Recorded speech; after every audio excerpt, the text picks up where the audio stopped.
SSL guy. You didn't see him. No, apparently he's like, like he was training late or something like that. No, so it's not today.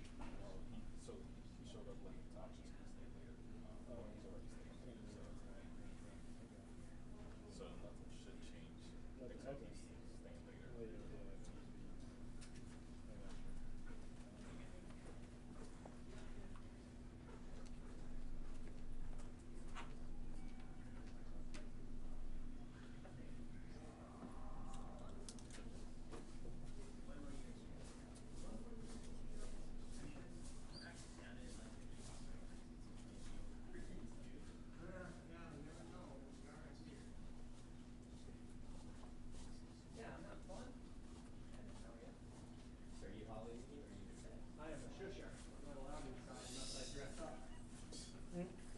Kelly is a mic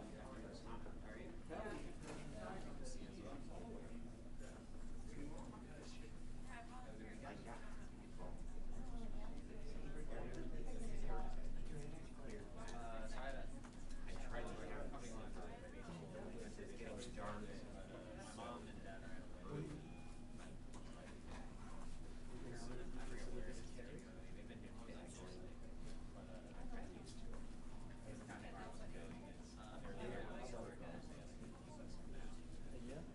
I probably were like New Jersey. It takes a little while to get down there. My thing is, people really think that, and they mean everything.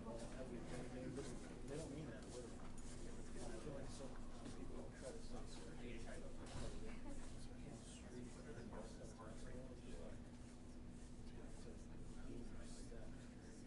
You know, you can't do that. I think they allow some type of get your stand inside and pivot to shoot or pivot to pass. So just like when they got it, because they're going to get paid every time. It doesn't matter what you do. The ball back to the rules have to be can't do that. What? Like this? But I mean, that's basically up here. I'm sorry? Yeah, you know, I feel a little isolated. Kind of sad. It's almost Friday.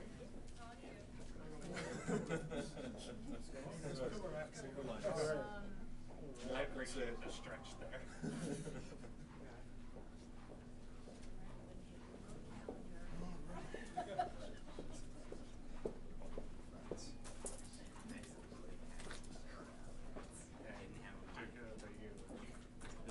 Building on the first floor. A little bit of a height, you know.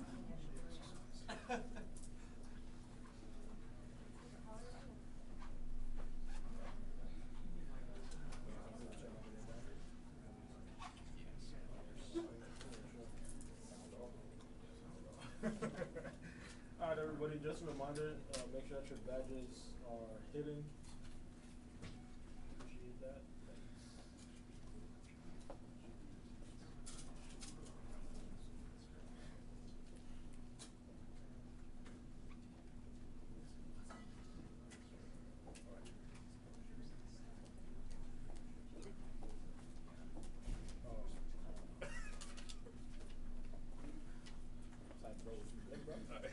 Hey.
Good afternoon, everyone.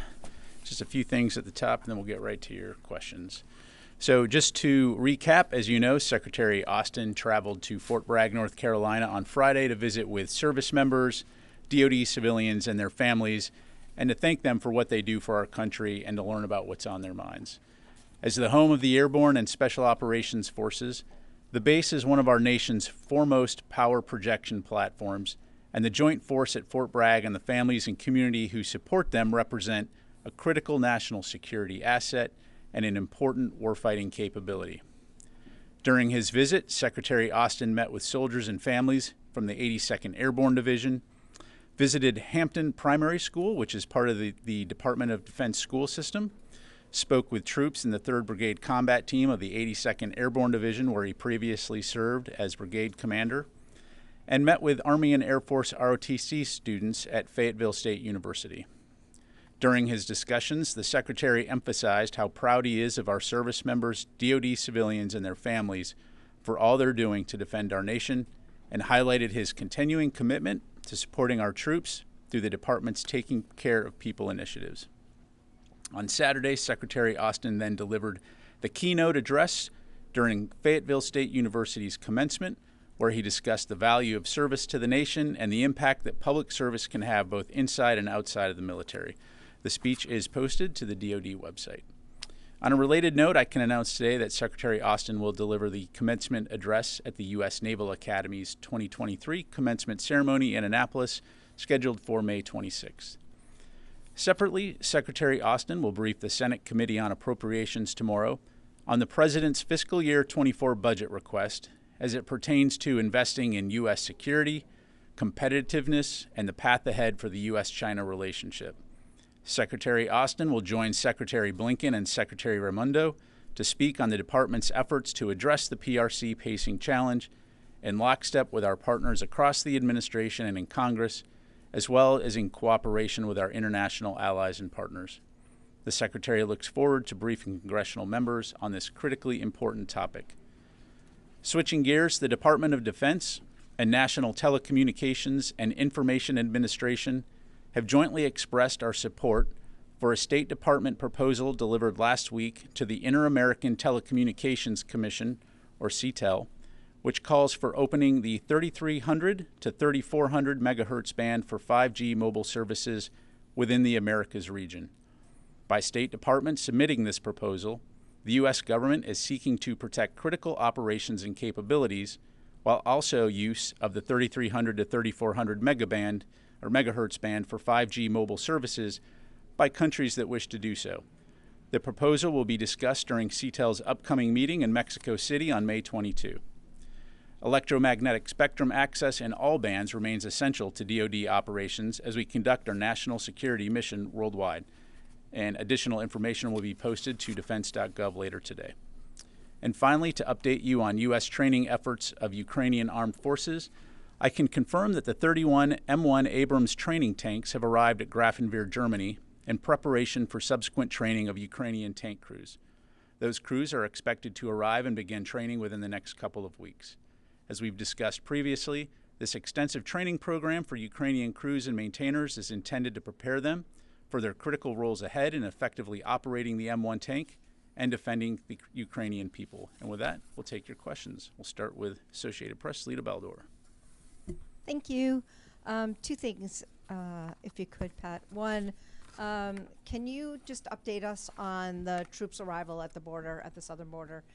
How many are there, where you believe they are, and any other details about that you may have at this point?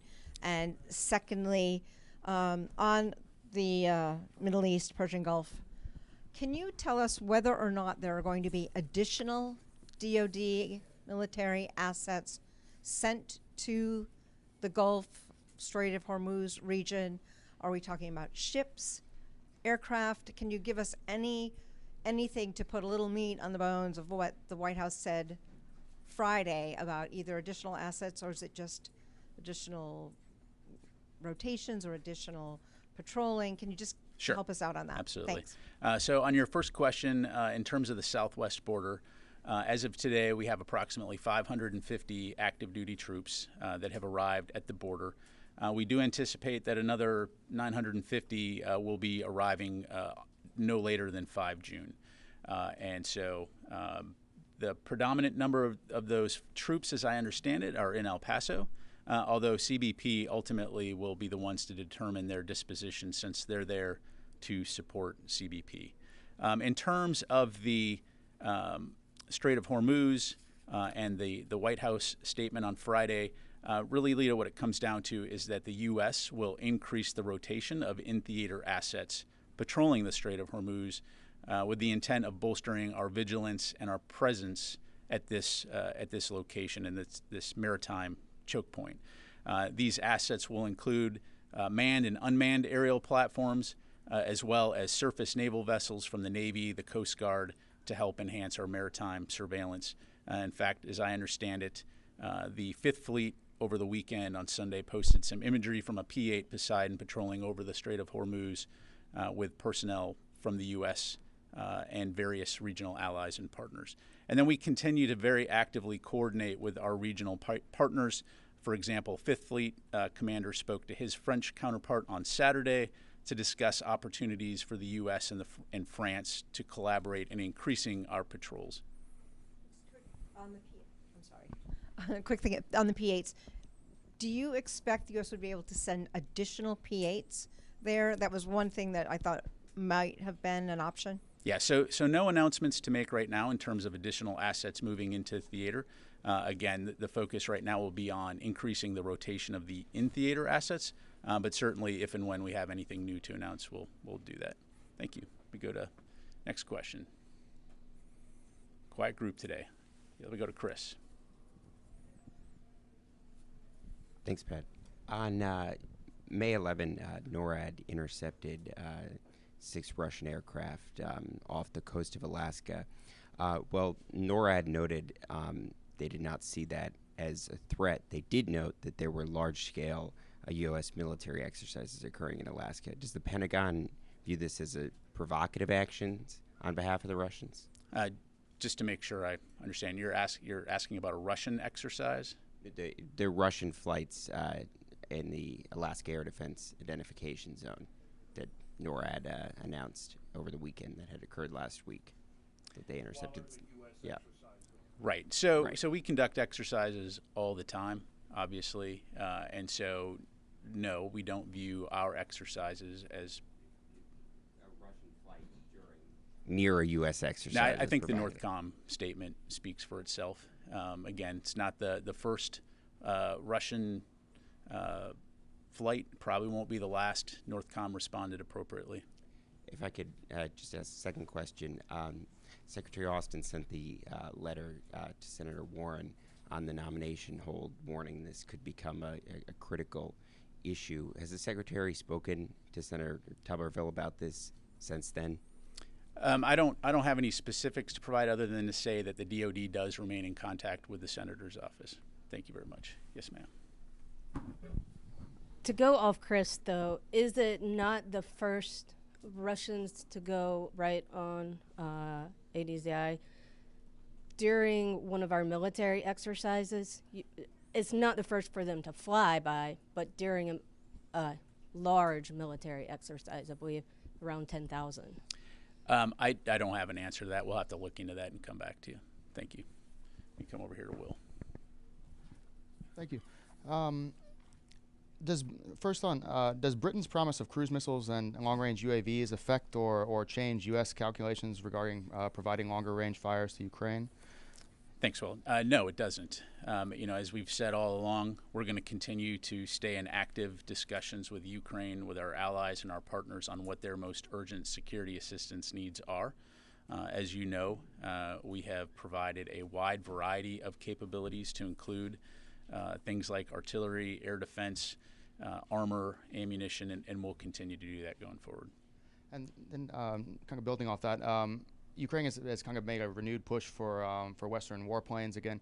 Is there any change in the U.S. view that that's not the right equipment to provide at this point, or is that basically the same as it's been? Yeah, Thank again, you. I don't have anything to announce today in regards to any type of fighter aircraft. Again, we're going to stay in very close contact with Ukraine and with our allies and partners to look at both their near-term and longer-term security needs. Thank you. Liz. Does it look more likely or less likely that China would supply weapons to Russia? So as of right now, we don't have any indications that China has provided lethal assistance to Russia. And what is the Department of Defense doing specifically in the region to stop China or deter China from potentially sending weapons? So you've heard us talk that both publicly and privately, we have communicated with China about the negative consequences of providing lethal aid to Russia. Not only would it extend the duration of this of Russia's illegal occupation of Ukraine and result in thousands of innocent killed in Ukraine, it would also squarely put them in the camp of countries that are looking to eliminate Ukraine as a nation. Thank you. And last question. Looking ahead to the G7 summit later this week, is the U.S. doing anything to bolster its posture in the region? Is the U.S. tracking that China might react militarily to the summit? I don't have anything specific to provide other than we, of course, do maintain a robust presence in the Indo-Pacific region. We'll continue to work closely with our allies and partners to promote peace, security, and stability. Thank you. We go to Tony, and then I'll come back here to Orrin. A couple of different regions of the world. What's the status of the Pentagon's preparation for this Taiwan Presidential Drawdown Authority package that the Taiwan defense minister said was going to be about $500 million? Is it in the end game in terms of identifying the items? And is it possible Secretary Austin or Blinken will announce it tomorrow at the hearing? Yeah, thanks, Tony. So I don't have anything to announce right now. As you highlight, last year Congress did authorize up to $1 billion in Presidential Drawdown Authority for Taiwan. And Secretary Austin in February, during the testimony before the Senate Armed Services Committee, did say that we intend to make use of that authority. But in terms of the specific details or the timing, I don't have anything to provide today. Can you give me a sense of whether they're in the end game of pulling together a list, though, of systems?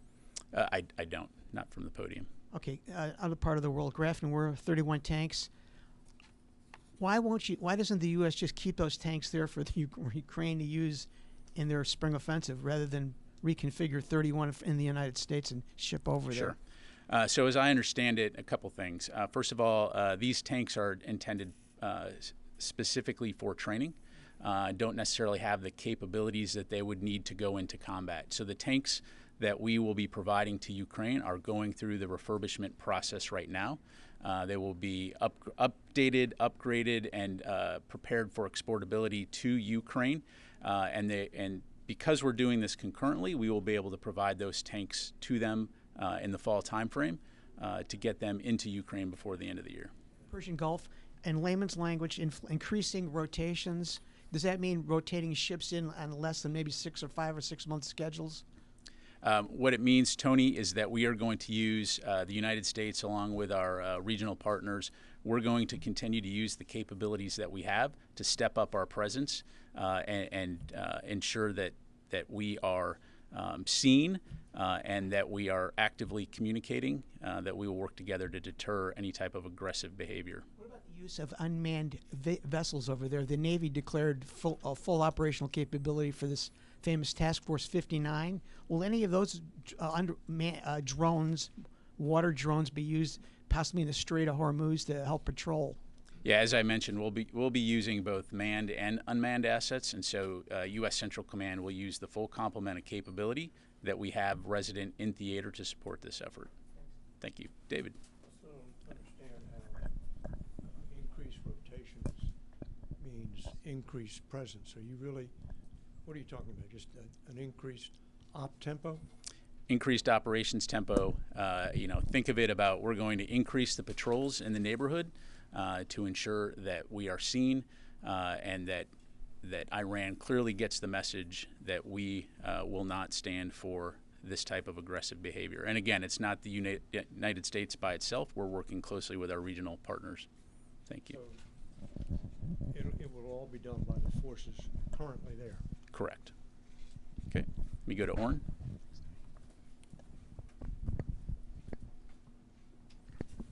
Just a very quick question. Is there an update to the possibility of Secretary Austin meeting Minister Lee while the two are at Shangri-La? Yeah, thanks, Orrin. So I don't have any announcements to make today. As you've heard Secretary Austin emphasize many times, we believe that it's very important to keep the channels of communication open.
Have to refer you to Poland.